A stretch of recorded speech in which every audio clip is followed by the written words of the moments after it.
907, Sacramento Police. Unit 99, are you in the clear? Unit 99 to KMA 907. Unit 99, Sergeant Meredith, 909, in service, on the air.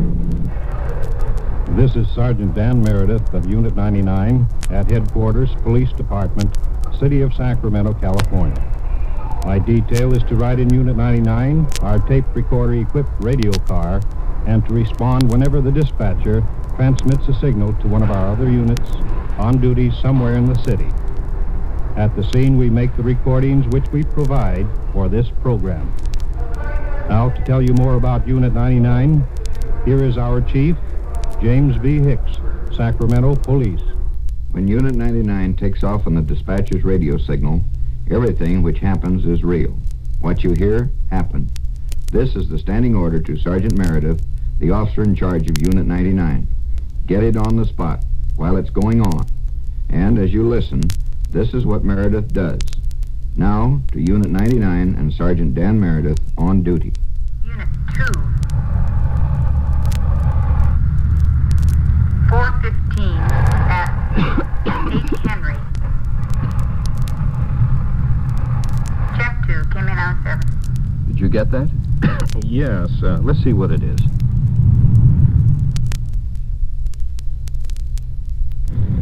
This is a service station. I can see from here that there's a car up on the property. A couple of people around, man and a woman. A tow truck. A car being towed. Here's a unit just coming in now. French and Vivica. Let's get out. What's the matter? French? Well, this car's parked in this... Illegally parked here. Private property, Illegally here. parked. The man comes to pull it away, and he's walking about it there. The guy said the car's Is this your service station? Yeah. And you didn't give this party permission to park here at all? No, sir. And they come in here and they bang up the buildings and they ruin the place here. Take 2 or 3 stalls. I got no room for the customers that pay here or anything, so... Let's talk with the person that owns the car. Hello there. Hi. Did you get permission to park here? No, I didn't. But I've driven in there for... Here. Ever since the station has been... Well, I have it when, what's his name? Before these fellas took him, the old man. You can't do anything about it, lady. This is private property. You park the private property. The man... I agree with him on that, but just a moment. First of all, we didn't know the state had changed hands. We parked here. My mother's lived here for 2 years. She lives right there in that back apartment. We didn't know anything about it. We tried to get him to stop and reason it. We knew the man who had owned the station. We didn't know it had changed hands. And then he started pulling it off, and he said, well, can't we sell this? Can't we? We'll move the car. Can't we get it straightened out or anything else? And then I called you. All we want to do is straighten it out. Well, I'm one of the owners here now, and I've been here 2 months. We And I've had haven't been people that over. they're banging up, look at the building, how they've been banging it up. They're parking the pumps there and leak oil all over the I place. I can't come in here realize tonight and get that. gas I in my know own that it's car. wrong. So I know I that. went ahead and called a tow truck. I I'm know gonna keep that, doing and the same thing. believe me, if we'd had any idea. Because naturally, when we came over If here... I'd have known you lived there, I would have came and knocked Well, on your door and that's what told we you, but I couldn't didn't know where you imagine. lived and all My that. mother looked out, she heard this noise, and she thought people were burglarizing the car or something. It scared us to death. Sure, I can realize you're being scared. But if I knew you lived there, I'd have came and told you. Well, I know you would have, but let's get the I'm thing here straightened every out. night Now till we've 7. got to go Nobody back comes to in San till I Mateo tell them. We tomorrow. pulled in about 8 when we got in. It was after that because he doesn't get off work. Well, now, you have to settle with the toll. All right, we'll settle with the tow. I don't That's- care, but if you've just been reasonable. I don't understand such treatment. Well, After all. this man here, he can't write and notify everybody that the station has changed hands. No, that's It's true, but if it impossible. had been posted, there were no signs, no parking, no anything. We'd always live giving. Well, We lady, used to pull in. in privately owned property, they don't usually have signs posted. I grant you that, but we'd pull in and he'd grease our car and gas the car and wash it, and we'd give him $2 or $3, and we parked here and we just didn't know. Well, he didn't know your car. He don't know you. It's just the same as him pulling his car in and parking in your I private realize, driveway. and it's a horrible mistake, but at least someone could have had sense enough to try and reason Well, your mother decently could have came about and told this. me that she had a daughter here and Well, you know, I'll she tell might you. park her and I would have watched That's for her. right, see? but I'll She tell didn't you do the that. truth. How much is the toll bill? $7.50. Well, let's pay him and get it straightened out and we'll go across the Well, street. personally, I would prefer to pick it up down at the garage. I want it now. I'm tired and I'm upset. Never been treated like I've human. No human's ever treated tow like it that. away with the emergency brake on and everything. Will even stop? Yeah. Is it unlocked? Smart, Alex. He said just because you're so smart, it's going to cost you $50 instead of the tow charge. Never saw such a jackass in my life. Well, I was petrified. I ran in and I called the police and told the operator, somebody get out here. But he tried to pull away that old man's car that was there, and he got awfully abusive with him. Well, it looks like everything's settled. It was strictly a civil case. However, the officers are doing the best they can to settle it fairly and with an understanding. Both sides were at fault in some degree in this dispute. It was another of the many instances in which a police officer must be reasonable and conciliatory, and must act as an unofficial referee. Unit 99. 99, go ahead. 92499. 924. Check. Came in out of 7. You know what it is? No, I don't. We'll check with radio when we get in.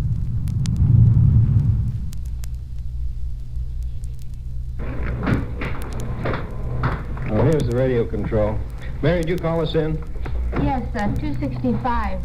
Warren and Nugent in the Detective Bureau want to see you. No, thanks.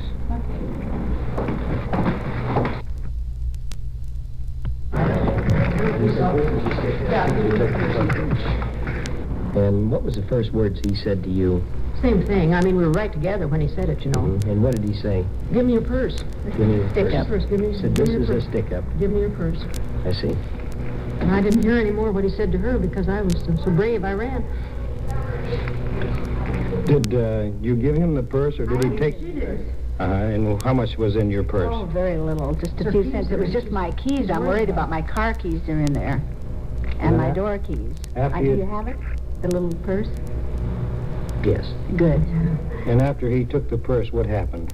After he took the purse and she started to run, then he dashed across the street, I think, and some shots were fired. Nugent Warren, I see you have a plastic purse there. Is that the purse that was taken from the victim by this fellow?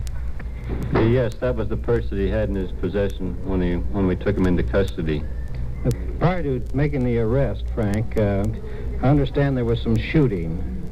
Yes, Officer Warren first stated, look what's happening across the street. We were watching this man walk along the street, and when he approached them, and then this woman one of the women started to yell, and we both jumped out of the car, and we told him to halt, and he would not, and he started to run north on 8th Street towards N Street. And I fired one warning shot over his head, and then he made the turn into the alley, and it was fairly dark in the alley, and I fired 2 more shots at this fleeing man. He made a turn south behind one of the houses and ran into a high fence. He tried to scale this fence, but we closed in on him and took him into custody. How many shots you say were fired at him? There was 3 shots fired at him. Are you going to question this suspect now? Yes, we are. Okay.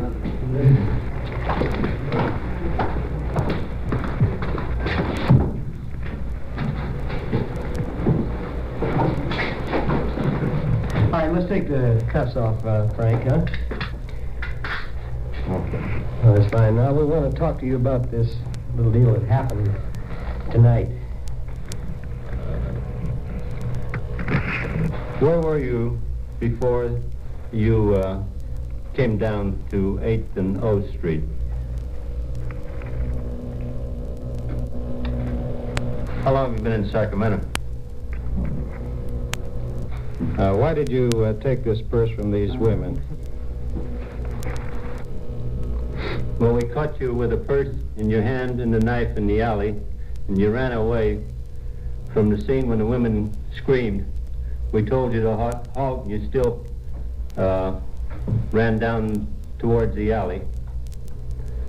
Several shots were fired at you, and you still refused to stop. Why did you do that? Huh? Can't you answer the officers?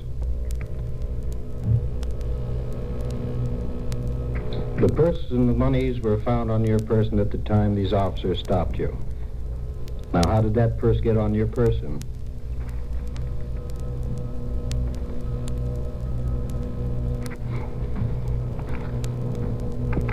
Well, Henry and Nugent, I guess we can't get anything out of him. What are you going to do with him now? Well, we're going to charge him with 211 PC. Stick up. That's right. Robbery. As you noted, this man refused to talk, but he made the mistake of committing the crime in the presence of 2 police officers. The woman identified him. The officers watched him commit the crime. The purse was found in his possession. There was little doubt of his guilt. He was sentenced for robbery. Unit 2. Unit 2, 940A at 2nd and O Ocean, holding a man. Jet 2, came in 07.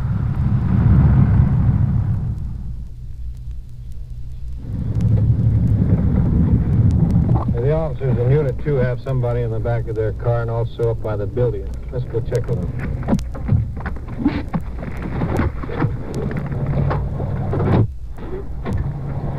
Hi, Camper. What is this? This man here found the other fellows trying to steal some gas from these trucks around the corner here. How did he get this gas from your place? By what means? Well, he has one of those 5-gallon tank, you know, army tanks with the spout, and he was siphoning it. I didn't see him until he was going back past the pole there, and then I went down there and stopped him and asked him, well, you know, what he was doing. And he said he needed gas and tried to talk me into letting him go, but... We met the man on the corner here. We had the information he was holding the man. We haven't seen his car yet. This man is making a citizen's arrest then? Citizen's arrest, yes. Is the suspect in your car there? Yes, he's in the back seat. We'll talk with him.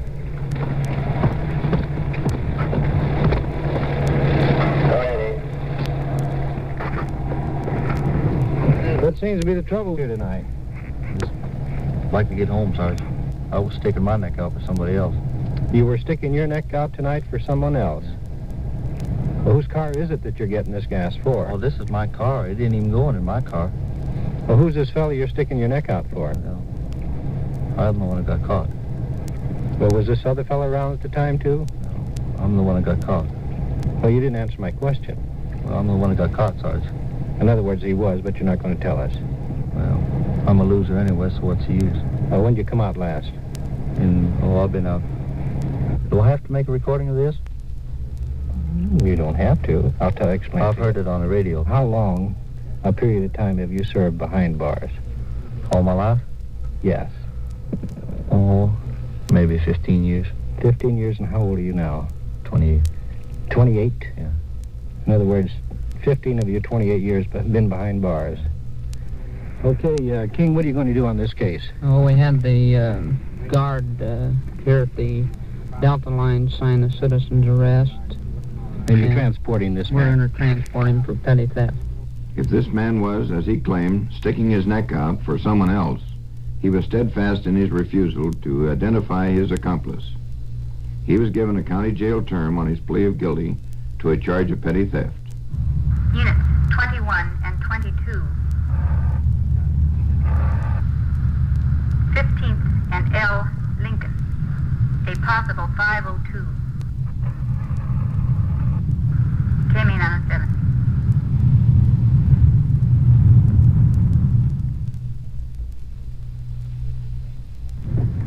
Traffic units 21 and 22 just got a possible 502. Accident, drunken driver, 15th and L. Let's check it out. Pretty wet, heavy rain.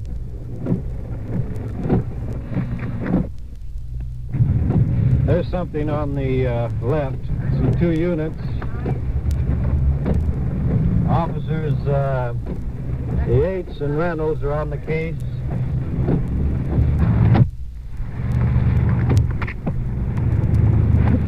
Get your umbrella tonight, Sergeant? Pretty wet, I should have one. Joe Mangan, traffic officer. Don Ludovic, man's outside the car, leaning up against the unit, staggering quite a bit. Well, certainly. They're checking his identification. All we have to do is find out which one is which. Your license is up in front there, sir. Now, would you take it out of your wallet, please? We got a report. What are you after? Your operator's license. Would you take it out of your wallet, sir? Hello, Sheriff. I'd be delighted if all we have to do is show me what you're after. The officer doesn't like to handle a wallet. You know. As a rule, they request that the individual take the operator's license for him. Well, I'd love to. Just what you after? Your operator's license. Well, we aren't getting anywhere.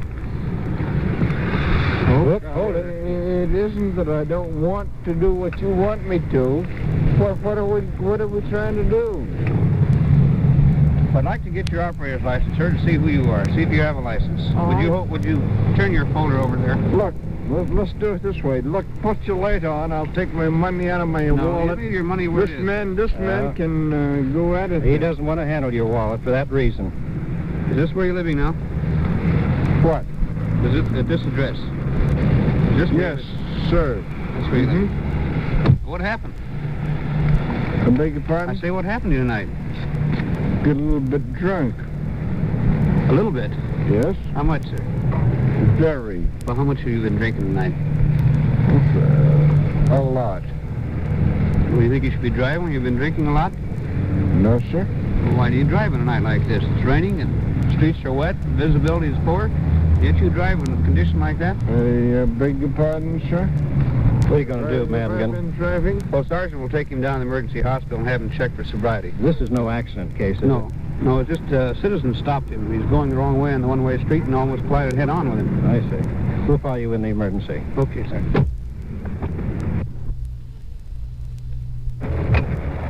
The unit should be here. Might be in on the jail yard side. Let's make a run for it. It's come down pretty heavy.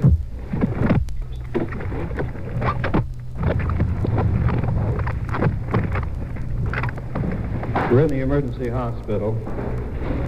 Well, by George, that's a good question. Let's see. My own bare hands. I'm trying to figure the thing out at the moment. Well, let's see. What sort of work do you do? Where at? 12th and 9th Streets, Sacramento. 12th and 9th Street. Yes. Do you have a watch? No. Could you tell me what time it is? Well, if you give me a long shot at the thing, it looks like it's 10:25. How's your health? Fine, thank you. And what's the date on the date that I gave you on the watch? Do you want to know what the date is? Yes. What day? What day is it? I'm asking you, not you're not asking me. Come on, quick. What's the day? What have you been drinking? Ducking, huh? What did you have to drink tonight? I beg your pardon? How much did you have to drink tonight? Look. If I answer that question, I'll be hung with my answer. Yes. Well, you don't want to answer that, then, is that right? All right, no, I don't want to answer that. Could you stand up again, please? Sure. You keep your feet together. Can you stand on one foot? Certainly. Which one? Anyone. Anyone. Look, I only have two. Pick one. Not much of a choice, is it? No, it is not. You pick one. Well, let's see you stand on the right one.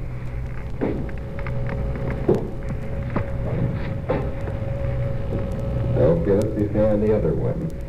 Oh, you want both. Okay. Have you ever been stopped before for this sort of thing? Well, let's say what we mean. What do you mean? I mean, have you ever been stopped by the police for driving while under the influence of liquor? No, sir. You never did? No. Do you realize that you were going down a one-way street against traffic? To be truthful, no, I did not. Do not. Did you notice the cars coming towards you? The lights, all the lights of the cars coming at you? No, I hadn't noticed that. Well, sir, you almost struck one head on tonight. Was that because I was traveling down the street or highway, or because the other car was coming toward me with no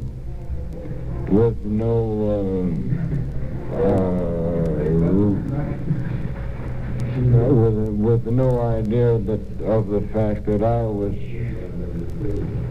or had not noted the fact that I should not be going down the street.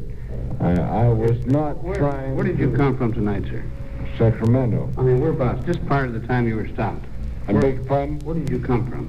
Sacramento. I know you're in Sacramento now, but I mean, whereabouts in town had you come from? I don't think I'm in Sacramento at the moment, but have I been in Sacramento at the moment? I live, if that's what you are after. Where do you think you're at right now? What city do you think you're at? Marysville. Marysville? Yes. You're in Sacramento. Well, that shows you just that I don't know where I am, doesn't it? Sergeant, I think he wishes he was in Marysville. Where had you come from before you were stopped? The officer would like to have that question answered. Where had I come from before I had been stopped? Yes. Sacramento. Doctor, what is your conclusion on this? Oh, this man is definitely intoxicated. What are you going to do now, Mangan? We're going to book him under Section 502. That's driving while under the influence of intoxicating liquors. I sincerely hope that every person who may be tempted to drive a car after drinking listen carefully to this case. An amiable drunk and fairly amusing during his examination. He was actually a dangerous potential killer when at the wheel of his car. He paid a $263 fine. This is Unit 99 in Sacramento, California. These on-the-scene tape recordings were provided by the Sacramento Police Department and were made on duty by Sergeant Dan Meredith in Unit 99. Your host is Chief James B. Hicks of the Sacramento Police Department. Unit 99 was directed by Tony Kester and came to you from Sacramento. Unit 99 to KMA 907. Unit 99, 908 coming in. End of tour.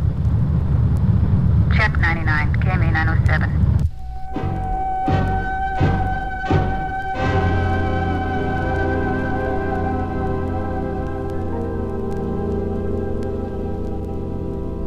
Unit 99 has come to you through the worldwide facilities of the United States Armed Forces Radio and Television Service.